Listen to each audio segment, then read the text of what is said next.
Hello guys, welcome to Grammar Review with teacher Claudia and Inglaterra and Casa, okay? First thing I'm going to tell you is that before we did simple present tense and simple past tense, so if you want to review those, go to our YouTube channel and just find them, alright? Today we are going to talk about present progressive and past progressive. First thing you need to know is that they're also known as present continuous or past continuous. Different names, but same rules, same grammar, okay? Just ways they're called, and that's it. Okay, so I'm gonna start by talking or explaining simple present tense, present continuous, all right? So present progressive or present continuous. It follows a very simple structure.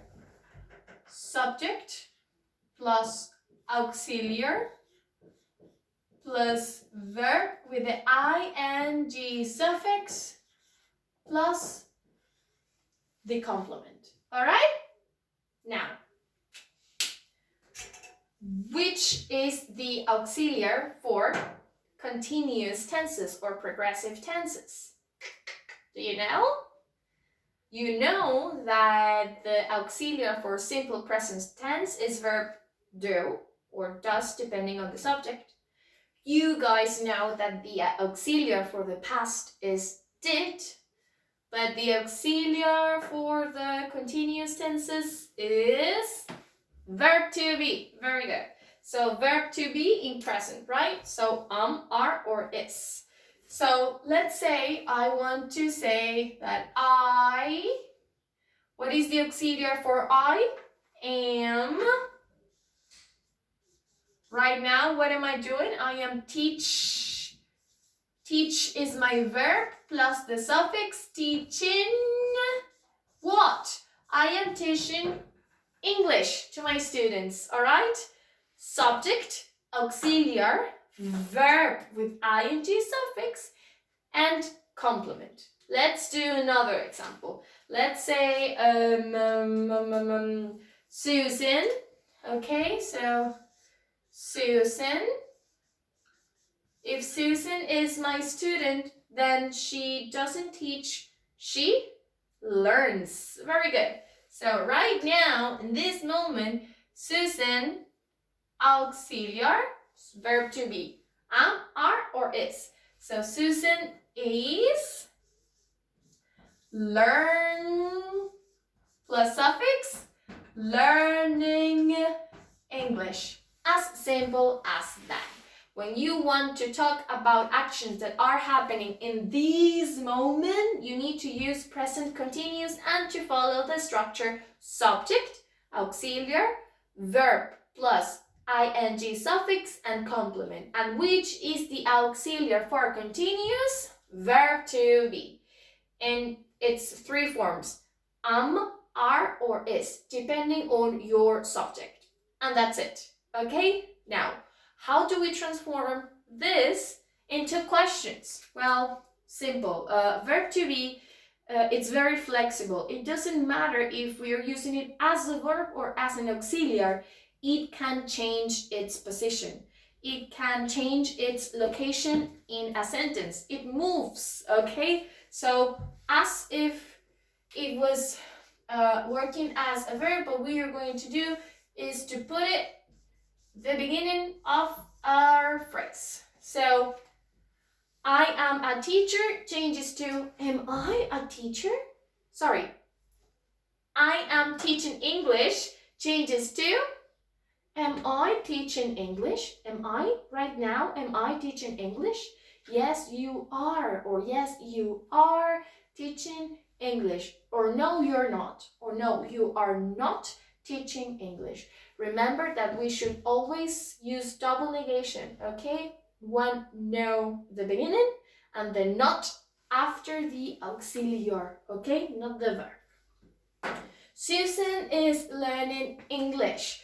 Susan is learning English. Susan is learning English. Okay, so verb to be, the auxiliary is. So I change its position to the beginning of the phrase, and that leaves us with is Susan learning English? Is Susan learning English? And then the answers are yes, she is, or yes, she is learning English, or no, she is not, or no, she's not learning English. All right? Simple as that. Easy peasy. Okay? Good. Now, let's talk about, I want a different color for you. Past. Okay?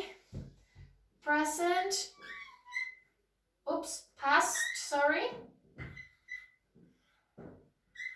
Continuous or past progressive. Same thing. Which structure does it follow? Same as present.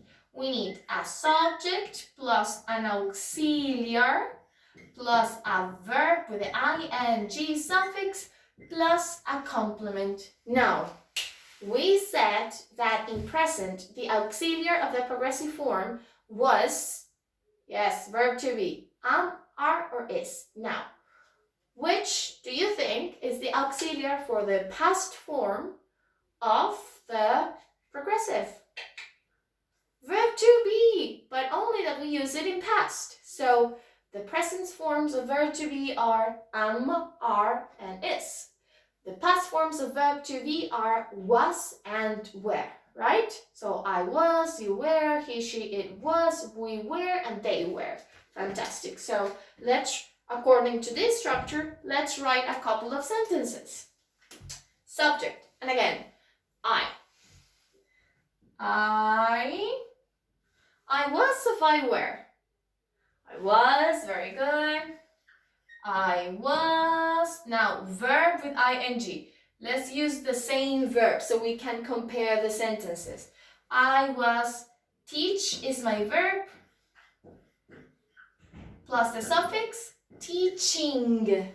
I was teaching, complement, English. I was teaching English. Okay, that's it. Let's use Susan. Good. Susan. Susan was or Susan were?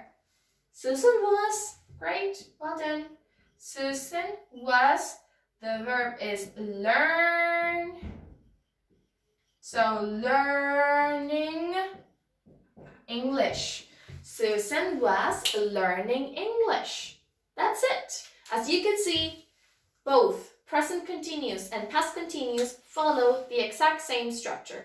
What is the difference? When we talk in present, we need to use the auxiliary in present because we are referring about an action that's happening right now, whereas when we use the past continuous, we need to use the auxiliary in past because we are talking about an action that was happening in the past.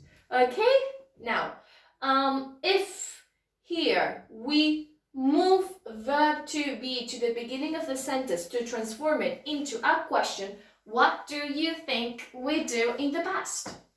The exact same thing. Well done. Okay, so if my sentence is I was teaching English, then my question is, I just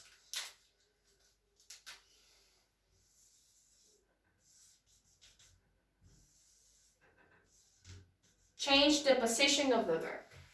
I was teaching English changes to was I teaching English. Susan was learning English changes to was Susan learning English. Okay? What about the answers? Easy peasy. Yes, I was. Yes, I was teaching English. No, I wasn't. No, I was not teaching English. Yes, she was learning English. Yes, she was. No, she wasn't. No, she was not learning English. As simple as that. Remember that verb to be is very flexible even when working as an auxiliary, okay? The most important things that we need to remember when using continuous forms, doesn't matter if we're using it in present or past, is that the auxiliary is verb to be, present or past, depending on what we want to say, and then the real verb of the sentence is the one that follows the auxiliary, the one that has the ing suffix. All right? And that's it. There's nothing complicated about progressive or continuous forms. So if you have any questions, let me know in the comments. All right? See you guys.